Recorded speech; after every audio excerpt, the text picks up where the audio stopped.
Ce que l'on craignait le plus après la visite de Donald Trump en Chine s'est malheureusement produit. Trump l'a fait officiellement et devant les caméras. Le président américain a publiquement déclaré que les États-Unis ne se battraient pas pour Taïwan en cas d'attaque de la Chine. Et d'ailleurs, selon le président américain, c'est Taïwan qui envisage d'attaquer la Chine et non l'inverse. C'est pourquoi les États-Unis ne devraient pas vendre d'armes à Taïwan. Et surtout, Trump a reconnu que lorsque Xi Jinping lui a demandé s'il allait défendre Taïwan, il a répondu que non. Ensuite, il a conseillé à Taïwan de simplement rester discret pour ne pas provoquer l'immense Chine. Et je rappelle que c'est le président des États-Unis, le pays qui a été pendant des décennies le principal allié de Taïwan. Je m'appelle Alexei Pichi, discutons ensemble de ce sujet. Mais avant de commencer, je vous demande de vous abonner à la chaîne. Mettez un like à cette vidéo et laissez n'importe quel commentaire. Et abonnez-vous, s'il vous plaît, à ma chaîne Telegram Pichi News. Le lien se trouve dans la description de cette vidéo. Nous y publions des actualités en temps réel dès qu'elles arrivent. Alors, permettez-moi de préciser tout de suite dès le début. Aujourd'hui, le président des États-Unis a officiellement et publiquement annoncé qu'il s'éloignait de la politique américaine concernant la défense de Taïwan en cas d'invasion par la Chine, comme ce fut le cas avec Vladimir Poutine. Donald Trump n'a absolument rien obtenu de Xi Jinping après le sommet. Il a même adopté une position pro-chinoise. Et il ne s'agit pas seulement de ce que Trump a dit, mais aussi de la manière dont il l'a dit. Il y a même une moquerie envers Taïwan ici. En fait, aujourd'hui, Trump a dit à Taïwan qu'il devait s'entendre se faire discret et supporter tout ce qui vient de la Chine. Donald Trump a clairement déclaré que le petit Taïwan devait... Donald était coupable, cela ne dépendra pas de ce qui va se passer. Mais laissez-moi tout de suite vous citer longuement Donald Trump, puis nous en discuterons. Pour Taïwan, c'est le moment Alaska. Le moment, comme on disait en Russie, des accords qui ont eu lieu en Alaska, auxquels l'Ukraine a été confrontée le 16 août 2025. Lorsque Trump, après ses premiers pourparlers avec Poutine, s'est adressé à Sean Hannity de la chaîne Fox News et a déclaré pour la première fois que l'Ukraine devait céder ses territoires au dictateur russe. Et voilà que le 16 mai 2026, Trump, après des négociations avec Xi Jinping, s'adresse à Bret Baier. De la même chaîne Fox News, il déclare qu'en cas d'invasion chinoise, il ne veut pas se battre pour Taïwan et qu'il ne recommande même pas à Taïwan d'essayer de se défendre. Je vais maintenant citer exactement les paroles de Donald Trump. Donald Trump dit qu'en cas d'invasion chinoise, il ne veut pas se battre pour Taïwan. Maintenant, à Taïwan, quelqu'un veut proclamer l'indépendance. Eh bien, c'est une chose risquée de proclamer l'indépendance, vous savez. Ils veulent proclamer l'indépendance parce qu'ils veulent s'engager dans une guerre. Ils ont compris qu'ils avaient les États-Unis d'Amérique derrière eux. Je veux que tout reste comme c'est. Je ne cherche pas à ce que quelqu'un proclame l'indépendance. Et vous savez, on nous propose de parcourir 9500 miles pour entrer dans une guerre, et ce n'est pas ce que je veux. Je veux qu'ils se calment un peu. Je veux aussi que la Chine se calme un peu. Je n'ai pas encore approuvé l'accord de vente d'armes à Taïwan pour 14 milliards de dollars. Nous verrons ce qui va se passer. Peut-être que je le ferai ou peut-être pas. Mais nous ne cherchons pas la guerre. Si on laisse les choses telles qu'elles sont, la Chine s'en chargera. Mais nous ne cherchons pas à ce que quelqu'un dise « Proclamons l'indépendance parce que les États-Unis nous soutiennent ».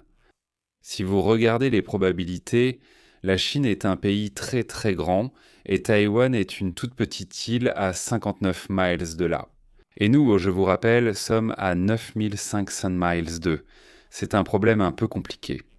Si vous regardez l'histoire de Taïwan, Taïwan s'est développé parce que nous avions des présidents qui ne comprenaient pas du tout ce qu'ils faisaient, bon sang.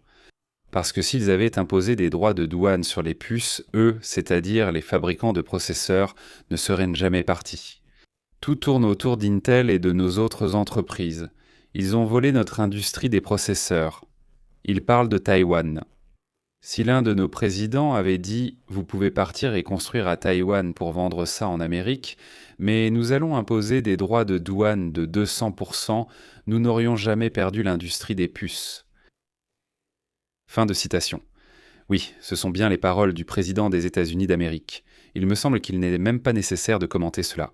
Trump abandonne tout simplement Taïwan au profit de la Chine, et conseille même à Taïwan de ne pas bouger si la Chine fait du mal à l'île. Et si Taïwan n'est pas satisfait de cela, alors lui, Donald Trump, est même prêt à imposer des droits de douane contre eux. Et toute la rhétorique se résume à « Mais qui êtes-vous, au juste ? Taïwan, qui êtes-vous » Si ce n'était pas pour votre production de puces électroniques, vous ne seriez absolument pas nécessaire. En fait, c'est juste une petite île qui se trouve quelque part à 9500 miles de chez nous. On se moque de cette île, on ne l'aime pas. J'imposerai des droits de douane si vous créez des problèmes là-bas. Et maintenant, regardez ce qu'a dit le ministre chinois des Affaires étrangères, Wang Yi, juste après le départ de Trump. Citation.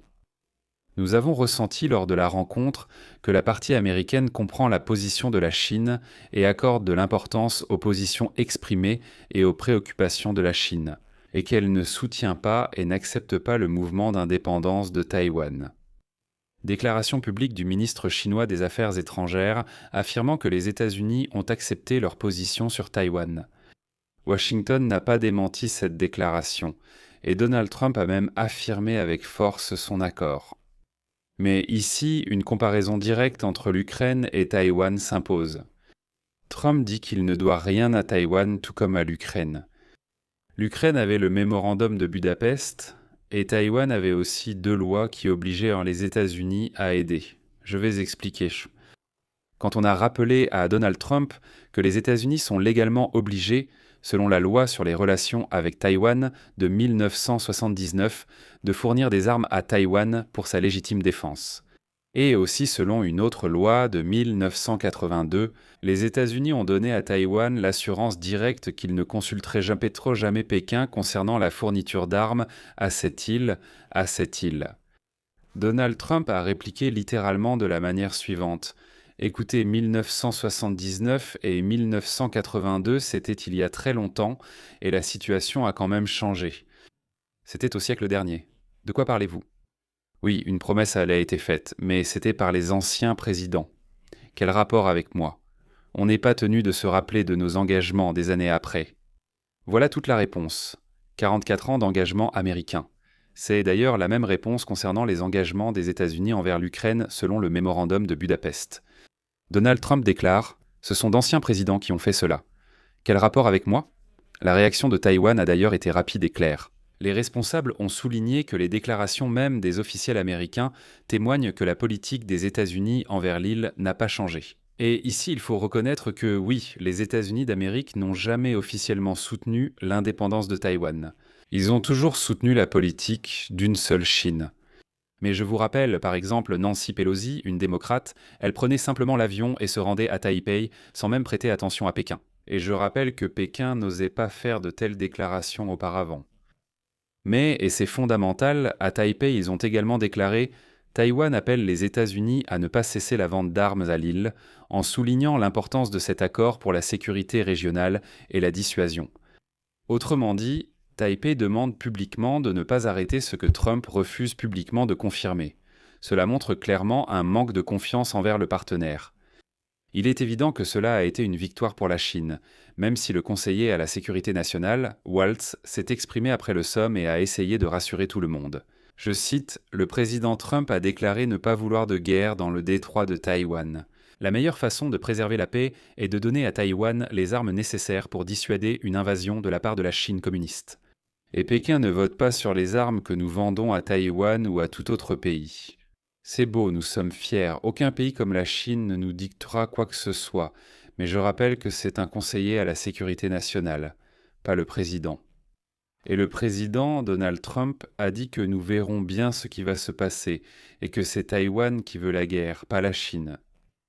Je m'arrête ici. Donnez votre avis, partagez vos conclusions en commentaire, abonnez-vous, activez la cloche et mettez un like. Si vous souhaitez soutenir le travail de cette chaîne YouTube, vous pouvez le faire en faisant un don via les liens et les coordonnées dans la description de cette vidéo. Merci pour tout soutien. C'est tout pour aujourd'hui, prenez soin de vous et à bientôt.